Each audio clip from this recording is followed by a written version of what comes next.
నిజానికి నేను ఈ పదవి ఏ గౌరవం కోసం కానీ, ఈ పదవి ఏదైనా ప్రయోజనం కోసం కానీ నేను స్వీకరించినది కాదు. ఒక రాష్ట్రాన్ని నడిపించే వ్యక్తి అంత తాపత్రయపడ్డారు. నేను దానికి ఏమాత్రమైనా ఉపయోగపడితే అంతకన్నా నాకు సంతోషమే ఉంటుంది. కోన శశిధర్ గారితో మాట్లాడుతూ నేను అన్నాను, నేను ఆఖరి 10 ఓవర్స్ ఆడుతున్నానండి, నాకు 66 ఏళ్ళు వచ్చాయి, ఇంకొక 10 ఏళ్ళు మహా అయితే ఇంత స్వేచ్ఛగా సమాజంలో తిరిగి చెప్పగలనేమో.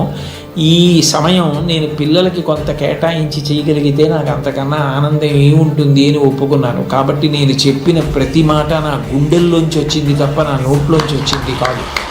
కాబట్టి మీ అందరూ చక్కగా క్రమశిక్షణతో వృద్ధిలోకి వచ్చి మంచి పేరు ప్రఖ్యాతులు తెచ్చుకోవాలని నేను త్రికరణ శుద్ధిగా శారదామాత పాదార విందములకు శిరసు తాటించి సాంజలిబంధకంగా నమస్కరిస్తూ, ఇంత గొప్ప సదస్సులో పిల్లల కోసం ఇంత ఆర్తితో ఏర్పాటు చేసిన చోట మాట్లాడడానికి అవకాశం ఇచ్చిన పెద్దలందరికీ నా హృదయపూర్వక కృతజ్ఞతలు ఆవిష్కరిస్తూ స్వస్తి.